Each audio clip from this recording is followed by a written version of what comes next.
मैंने 10 साल पहले कहीं लिखा था फेसबुक पे, तब मैं फेसबुक पे एक्टिव था, अब तो नहीं हूं, कि अगर मुझे दुनिया के सारे धर्मों को मिला के एक धर्म बनाने का मौका मिल जाए कभी, तो मैं जैन धर्म की एक चीज जरूर उसमें शामिल करूंगा, और वो है उसका क्षमावाणी पर्व।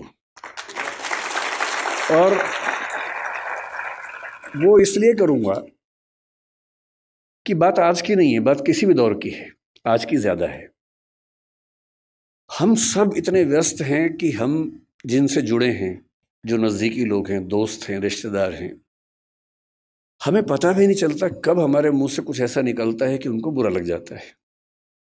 ये भी हो सकता है कि हमारी नीयत एकदम ठीक रही हो, हमने सोच समझ के ना ही बोला हो, पर किसी खास कॉन्टेक्स्ट में किसी खास व्यक्ति ने मेरी किस बात को किस रूप में लिया, ये तो मुझे नहीं पता।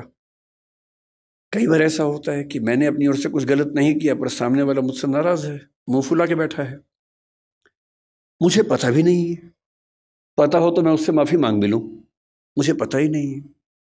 वो कहेगा भी नहीं, उसका भी गुरूर है, सम्मान है, आत्मसम्मान है, कैसे कहे, कैसे खुद याद दिलाए कि तुमने एक बार ऐसा कह दिया था तो मैं नाराज हूं। तो जब मैंने सुना कि मेरे मेरे बहुत सारे दोस्त जैन परिवारों से आते हैं, उनमें से एक ने 8-10 साल पहले जब मुझे पहली बार व्हाट्सएप पे भेजा मिच्छामी दुक्कड़म, तो मुझे लगा पता नहीं क्या स्पेलिंग मिस्टेक तो नहीं, क्या लिखा है। और उसके आगे लिखा उसने कि यदि पिछले 1 साल में मुझसे कोई भूल हुई हो, त्रुटि हुई हो, तो मैं उसके लिए माफ़ी चाहता हूँ। मुझे लगा क्या हो गया इसको, सब तो ठीक ही था। तो क्योंकि मेरा बड़ा अच्छा दोस्त है, मैंने कहा जाओ माफ़ किया। कोई बात नहीं। फिर मैंने उससे पूछा, मैंने कहा क्या मामला क्या है, तब उसने बताया। मैंने जैन फिलोसफी पढ़ी हुई थी, पर ये संयोग से फिलोसफी के हिस्से में नहीं था, पाठ्यक्रम में, किताबों में नहीं था। तो जब मैंने सुना कि साल में एक ऐसा दिन है जब आपको बिना किसी वजह के माफ़ी मांग लेनी है, कि शायद कोई गलती हुई हो, नहीं भी हुई तो हम एज्यूम कर लेते हैं कि गलती हुई होगी, और मुझे माफ़ कर दो भाई। मुझे लगा कि किसी समाज के रिश्तों को इंटैक्ट रखने के लिए, बनाए रखने के लिए, ये कितना सुंदर त्योहार है। उस चीज़ की माफ़ी जो शायद मुझे याद भी नहीं। और अगर सब लोग इतने विनम्र हो जाएं, इतने हम्बल हो जाएं, तो झगड़ा किस बात का है फिर। और अगर यही स्थिति सारे धर्मों में हो जाए, सारे देशों में हो जाए, तो फिर क्यों झगड़ा है। अगर एक बार पाकिस्तान हमसे मिच्छामी दुक्कड़म कह दे तो दिक्कतें ही खत्म हो जाएंगी। फिर मैंने सोचा मिच्छामी दुक्कड़म कहाँ से आया। तो मैं, भाषा भी मेरा विषय रहता है, तो मैं समझ गया कि प्राकृत और पाली वाला मामला होगा। जब रिसर्च की तो पता लगा प्राकृत का है। तो संस्कृत के एक शब्द या वाक्यांश से यह बना मिथ्या में दुष्कृतम। मिथ्या का मतलब दर्शन में अलग अलग होता है। शंकराचार्य ने मिथ्या को अलग सेंस में लिया, जैन दर्शन अलग सेंस में लेता है। यहां मिथ्या का मतलब है नॉन कॉन्सिक्वेंशियल, जो निरर्थक हो जाए, बीज रहित हो जाए। तो मिथ्या में दुष्कृतम, जो दुष्कृतम, दुष्कार्य, गलती मुझसे हो गई है, वो मिथ्या हो जाए, मैं आपसे ये निवेदन करता हूं। और वही प्राकृत में आते आते मिच्छा में दुक्कड़म हुआ। तो आज जो मुझसे मिस्टेक हुई, मैंने जूते पहन के पहला मंत्र सुन लिया, तो उसके लिए मैं आप सबसे मिच्छा में दुक्कड़म कह देता हूँ और उसके बाद यहाँ से अपनी बात की शुरुआत करता हूँ। मैं ज़्यादा लंबा बोलने के लिए कुख्यात भी हूँ, तो आप मुझे संकेत कर दीजिएगा जब आपको लगे कि काफ़ी हो गया है, तो मैं तो मैं वहीं पर अपनी बात रोक दूंगा। तो विषय की जब बात हुई तो मयूर जी ने 2-3 सुझाव दिए। तो ये बोले कि हम सब की आजकल एक बड़ी दुविधा पेरेंटिंग को लेके है, अपने बच्चों को कैसे संभालें। जब मुझसे कोई कहता ना कि पेरेंटिंग की दुविधा है, बच्चों को कैसे संभालें, मुझे बच्चे भी दिमाग में आते हैं कि पेरेंट्स को कैसे संभालें ये।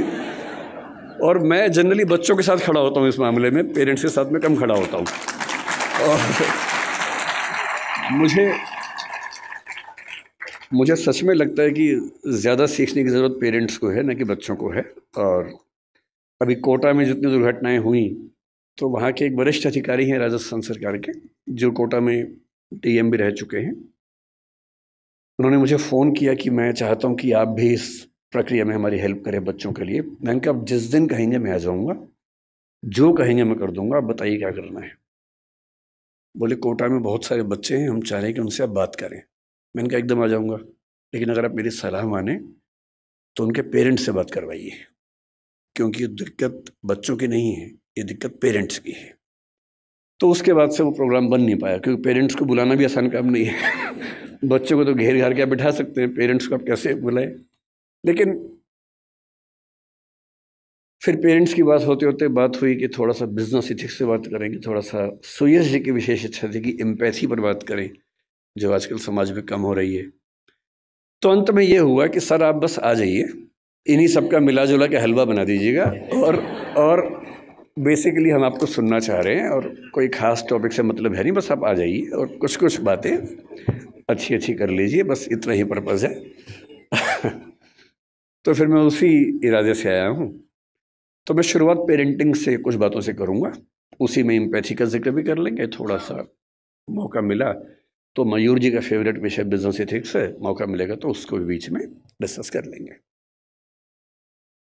मैं क्योंकि अध्यापक हूँ और बच्चों से बात ज़्यादा करता हूँ, अक्सर मैं जब क्लास लेता हूँ तो बच्चों की संख्या अच्छी खासी होती है, और ये बहुत चुनौती होती है कि उनको 3 घंटे 6 घंटे 8 घंटे बिठा के रखना।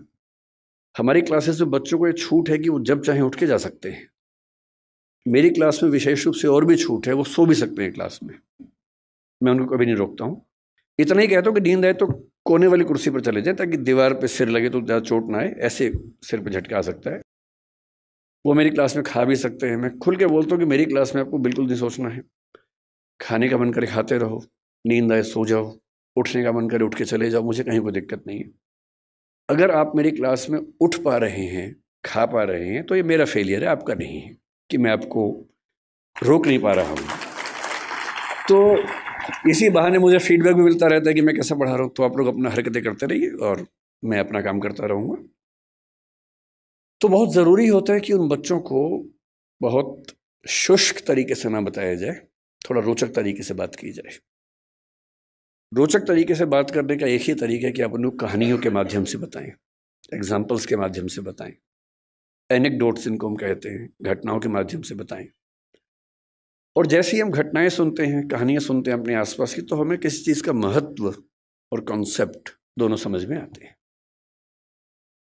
मैं जहाँ से ये बात करना शुरू करना चाहता हूँ वो ये है कि पेरेंटिंग के नज़रिए से हमारा समय दुनिया के इतिहास का सबसे मुश्किल समय है। पेरेंटिंग हमेशा मुश्किल रही है। मेरी राय में इस दुनिया का सबसे मुश्किल काम माँ होना है, बाकी सारे काम आसान हैं। माँ बन के अपने बच्चे को पालना इतना मुश्किल काम है। मतलब बाप लोग जाते हैं, बिजनेस करते हैं, पैसा कमाते हैं, सब कुछ करते हैं, बड़ी बात है, वो भी छोटी बात तो नहीं है। लेकिन उससे ज़्यादा मुश्किल है एक छोटे बच्चे के साथ 24 घंटे गुजारना, बिना क्रोधित हुए गुजारना, उसकी हर तरह की जिद, हर तरह की छटपटाहट, बेचैनी को झेलते हुए गुजारना, अपने जो करियर हो सकता था उसको दांव पे लगा के उसकी ज़िंदगी को संवारना। एक छोटा बच्चा एक स्टार्टअप जैसा होता है, क्योंकि जैन समुदाय है इसलिए मैं ऐसी भाषा ज़्यादा बोल रहा हूँ।